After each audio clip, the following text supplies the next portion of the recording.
अस्सलाम वालेकुम। मेरा नाम है उमर वलीदी और आप देख रहे हैं मेरा YouTube channel the silent mic with Umar. तो जनाब आज हम जिस मौजू पर गुफ्तगू करेंगे, जब मैं उस मौजू के लिए तहकीकात कर रहा था तो मुझे बहुत ज़्यादा जो है ना वो बार बार अंदर से जो है ना ऐसी फीलिंग्स आ रही थी कि मैं अब रो दूँगा तब रो दूँगा। उसकी वजह ये है कि वो ऐसा मौजू था जिसको मैं जब मैं उसकी रिपोर्ट्स पढ़ रहा था, मुख्तलिफ़ ख़बरों का तज्ज़िया कर रहा था, मुख्तलिफ़ जो न्यूज़ चैनल से उनके न्यूज़ सुन रहा था, आर्टिकल जो थे, ब्लॉग्स थे, वो सारी चीज़ें मैं जब पढ़ रहा था तो मुझे बार बार मेरी आंखों में आंसू आ जाते थे और मुझे ऐसी फीलिंग्स आ जाती थी जिससे मुझे लगे कि मैं अभी जो है ना वो रो दूँगा। मेरे रोंगटे खड़े हो जाते थे, फिर भी मैंने इसके लिए जो है ना वो वर्किंग की है, क्योंकि आपको पता है कि इस वक़्त गज़ा की ये सूरत-ए-हाल है कि वहाँ पर अक़वाम मुत्तहिदा की अभी हालिया रिपोर्ट के मुताबिक, अभी चंद दिन पहले की रिपोर्ट है कि अगर गज़ा में जो है खुराक नहीं पहुँचाई गई और नवमौलूद बच्चों की जो फ़ार्मूला दूध है वो नहीं पहुँचाया गया तो 40,000 से ज़ायद बच्चे जो है ना वो भूख से मर जाएँगे। अब हालिया एक रिपोर्ट जो अभी कल ही पब्लिश की थी अक़वाम मुत्तहिदा ने, उसमें ये कहा गया था कि इसराइल जानबूझकर फ़ार्मूला मिल्क नहीं दे रहा, क्योंकि वहाँ पर जो औरतें हैं इस वक़्त जो बच्चों को दूध पिलाने वाली औरतें हैं या जो प्रेग्नेंट औरतें हैं, वो इस वक़्त भूख से जो है ना निढाल हो चुकी हैं और उनके पास खाने-पीने की कुछ भी अशिया नहीं है। उसकी वजह से जो दूध पिलाने वाली औरतें हैं, उनमें जो है दूध नहीं बन पा रहा, वो और अपने नवमौलूद बच्चों को दूध नहीं पिला पा रही हैं। जिसकी वजह से वो बच्चे भूख से जो है ना तड़प रहे हैं और भूख से उनकी हालत गैर हो चुकी है, वो इस वक़्त हड्डियों का ढांचा बन चुके हैं। जब मैं इस मौज़ू के लिए मुख्तलिफ़ रिपोर्ट्स पढ़ रहा था तो बार-बार मैं सोच रहा था कि कोई इतना भी ज़ालिम हो सकता है। फिर मैंने जो है ना अपने दिल को तसल्ली दी कि बिन्यामिन नेतन्याहू जो है ना वो इतना ज़ालिम हो सकता है। जर्मनी के मज़ालिम के बाद यूरोप ने ये कहा था कि अब आइंदा ऐसा कुछ नहीं होगा। लेकिन शायद वो यूरोप इस वक़्त मर चुका है या वो इस वक़्त आँखें बंद करके जो है ना खड़ा हुआ है। जितने मज़ालिम इस वक़्त नेतन्याहू गज़ा में करा रहा है या कर रहा है, वो इंतहा दर्जे की सफ़ाकाना तर्ज़ अमल है। इसको ज़ालिमाना नहीं कहूँगा, ये एक ज़ालिमाना नहीं है, ये सफ़ाकाना। ये जो खुराक पिछले कई महीनों से बंद है, खुराक की ट्रकें अक़वाम मुत्तहिदा की मिस्र के बॉर्डर के पास खड़ी हुई हैं। लेकिन ना मिस्र इसमें जो है ना किरदार अदा कर रहा है कि अक़वाम मुत्तहिदा को ये सहूलत दे कि वो अंदर जाएँ और गज़ा में लोगों को तक़सीम करें खुराक। आपको पता होगा पिछले कई दिनों से आप लोग ये सुन रहे होंगे कि गज़ा की जो जीएचएफ है, गज़ा ह्यूमैनिटेरियन फाउंडेशन, जो अमेरिका और इसराइल की जानिब से गज़ा में इमदाद तक़सीम करने का एक इदारा कायम किया गया है। उसके ज़ालिमाना फ़ेल आपने सुने हैं? कि जब भी कोई वहाँ पर खुराक लेने के लिए पहुँचता है तो उसके ऊपर गोलियों की बौछार कर दी जाती है। आपने ऐसी वीडियोज़ भी देखी होंगी जिसमें जो है ना वो 4 मराकिज़ हैं, टोटल 4 मराकिज़ हैं जहाँ पे ये खुराक तक़सीम की जाती है और वहाँ पर लाखों फ़लस्तीनी खड़े होते हैं खुराक के मुंतज़िर। एक साबिका कॉन्ट्रैक्टर है इसी जीएचएफ का, जो कि वहाँ पे खुराक तक़सीम करने का एक इदारा जो है इसराइल और अमेरिका ने कायम किया है। उसका साबिका एहलकार है, उसने बीबीसी को इंटरव्यू देते हुए ऐसे रोंगटे खड़े कर देने वाली दास्तानें सुनाई हैं कि बंदा सोच भी नहीं सकता कि इतना ज़ालिम और इतना सफ़ाक उनके फ़ौजी हो चुके हैं इसराइल के। उसने ये कहा कि वो ये कहते हैं कि भई आपको अगर थोड़ी-सी भी खतरा महसूस हो या आपको कुछ लगे कि कुछ होने वाला है, तो आपने गोली चला देनी है। उस साबिका एहलकार ने एक तो ये भी किस्सा सुनाया कि एक दफ़ा ऐसा हुआ कि उसने खुराक जो है एक गिरोह यानी एक चंद लोगों का जो ग्रुप था, उन्होंने खुराक के थैले उठाए और वापस जा रहे थे खुराक लेकर, तो उस वक़्त अचानक जो है गोलियों की बारिश शुरू हो गई। तो वो साबिका एहलकार कहता है कि मैंने उन गोलियों चलाने वाले सिक्योरिटी एहलकारों से पूछा कि आपने गोली क्यों चलाई? तो उस फ़ौजियों ने जवाब दिया कि ये जो ग्रुप था इसके जाने की रफ़्तार, यानी कि वो जो थैले उठा के जा रहे थे, जो लाज़मी वज़न है तो वो आहिस्ता जाएँगे, कि इनके जाने की रफ़्तार जो है ना वो स्लो थी, हमें जो है ना कुछ गड़बड़ लगी, इसलिए हमने जो है ना गोलियाँ चला दी और उससे 26 फ़लस्तीनी जो है ना वो शहीद हो गए। आप अंदाज़ा कर सकते हैं कि कोई खुराक इतनी देर तक रोक सकता है? कि अक़वाम मुत्तहिदा की सैकड़ों ट्रकें, अक़वाम मुत्तहिदा के उस इदारे जो ज़ैली इदारा है जो खुराक फ़राहम करता है, उन जगहों पर जहाँ पर कहत होता है वहाँ पर उसकी जो है अमेरिका, यूरोप और दीगर जो तंज़ीमें उन्होंने इसकी फंडिंग्स बंद कर दी हैं। लेकिन वो अदारा ये बोल रहा है कि मेरे पास 3 महीने की खुराकें अगर मुझे इजाज़त दी जाए, उस इदारे को इजाज़त दी जाए तो वो गज़ा में 3 महीने तक जो है ना वो खाना दे सकता है। पका-पकाया खाना जो है वो रफ़ा की क्रॉसिंग पे खड़ा हुआ है और कोई उसको अंदर जाने नहीं दे रहा। फ़लस्तीनी उस दीवार के उस पार, उस बॉर्डर के उस पार जो है ना फ़लस्तीनी भूख से निढाल हैं। ये यूरोप है, ये जो है दुनिया की ये ताकतें, जो आलमी ताकतें, जो ह्यूमन राइट्स की जो है ना वायलेशन होती है तो उस पे जो है ना तड़प उठती हैं और आज गज़ा में हज़ारों बच्चे जो है ना वो मर रहे हैं भूख से, तो उनको कोई भी ख़याल नहीं आ रहा कि बच्चे जो अरब मुल्कों को भी ख़याल नहीं आ रहा।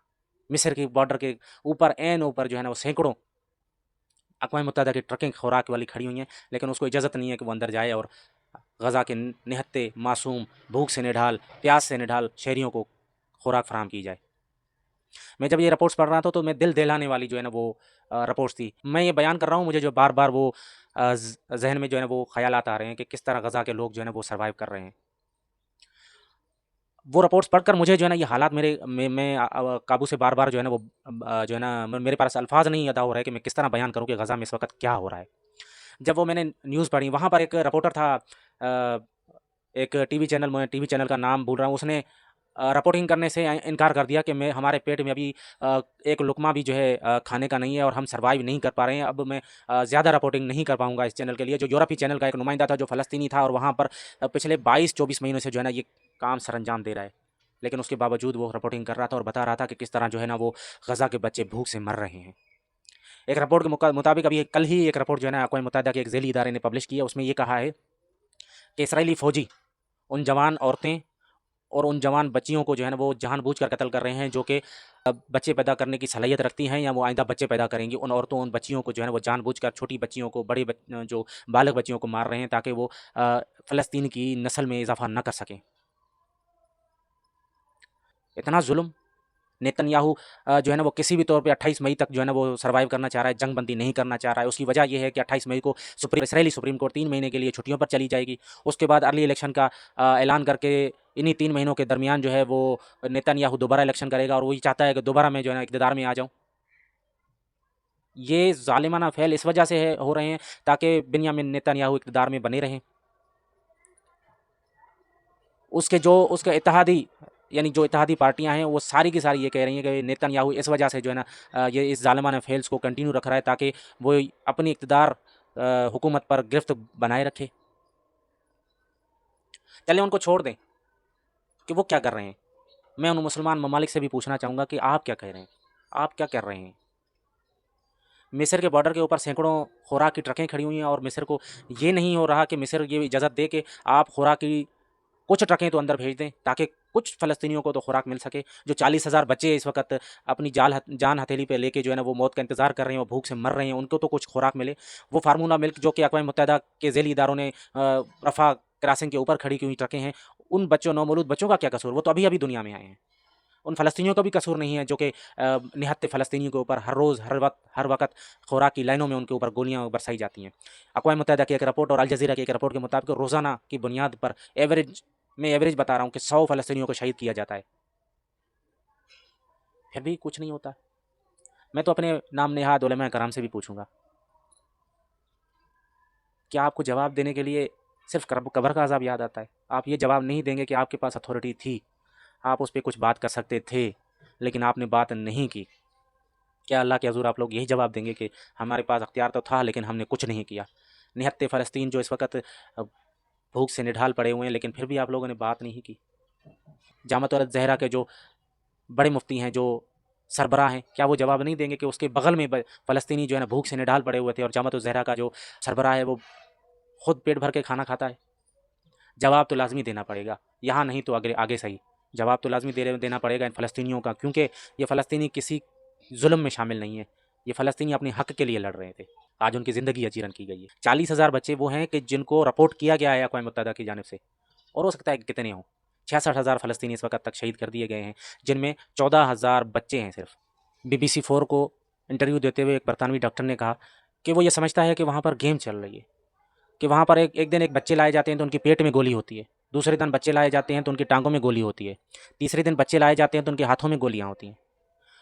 ये एक ज़ालिमाना फ़ेल है। ये डॉक्टर कह रहा है कि ये शायद गेम हो रही है कि आज हमने टांगों के ऊपर गोली मारनी है, आज हमने पेट में गोली मारनी है, आज हमने सीने में गोली मारनी है, आज हमने जो है ना कंधे पे गोली मारनी है। ये फ़ौजी वहाँ पर ये गेम खेल रहे हैं।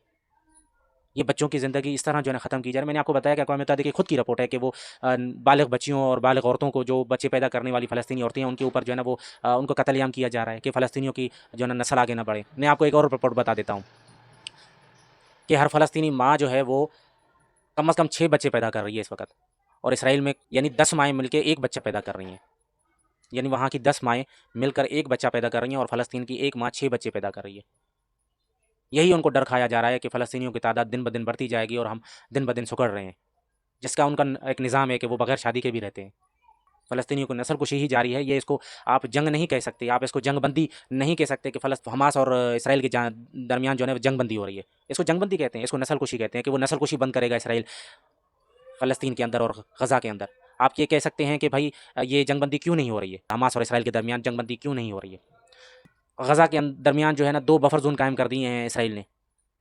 हमास ये चाहता है कि वो बफर ज़ोन जो है ना ख़त्म कर दिया जाए इसराइल की जानिब से, ऐसा ना हो कि कल फिर जो है ना इसराइल हमला करने। ये जंगबंदी 60 रोज़ा जंगबंदी है और उसके बाद दोबारा जो है ना वो उनके यरगमाली तमाम के तमाम यरगमाली हाथ जो है ना हम वापस कर दें इसराइल को, और उसके बाद ये जंग ख़त्म करके और वहशीना तरीके से जो है ना वो फिर हमला करना शुरू कर दे। इसलिए वो ये चाहते हैं कि जो बफर ज़ोन इस वक्त कायम है, जो एक फ़ौजी एरिया बना दिया है, वहाँ पर छावनी बना दी है फ़लस्तीनी, वो ख़त्म होनी चाहिए। हमास ये चाहता है कि ये दोनों फ़ौजी बफर ज़ोन हैं या वो छावनियाँ हैं वो ख़त्म हो, ताकि आइंदा के लिए गज़ा जो है ना महफूज हो जाए। इसलिए जंगबंदी नहीं हो रही है, और ये जंगबंदी इसलिए भी नहीं कर रहा क्योंकि अर्ली इलेक्शन का ऐलान करके नेतन्याहू दोबारा से इलेक्शन इक़्तिदार में आ सके। तमाम तर बातें कहते हुए मेरे पास अल्फ़ाज़ बिल्कुल भी नहीं है कि मैं गज़ा की सूरत हाल कैसे बयान करूँ। मैंने ऐसी रिपोर्ट्स भी पढ़ी जो इनका तज़किरा नहीं किया, वो रोंगटे खड़े करने वाली रिपोर्टें हैं कि किस तरह वो हड्डियों के ढांचे बन चुके हैं वो लोग। मैंने ऐसी तस्वीरें भी देखी, ऐसी वीडियोज़ भी देखी कि एक फ़लस्तीनी लड़की जो इस जंग से पहले उसकी खूबसूरती कितनी थी, और उसके बाद जो जंग के बाद भूख और प्यास और ज़ुल्म और तशद्दुद के बाद उसकी हालत कैसी हो चुकी है।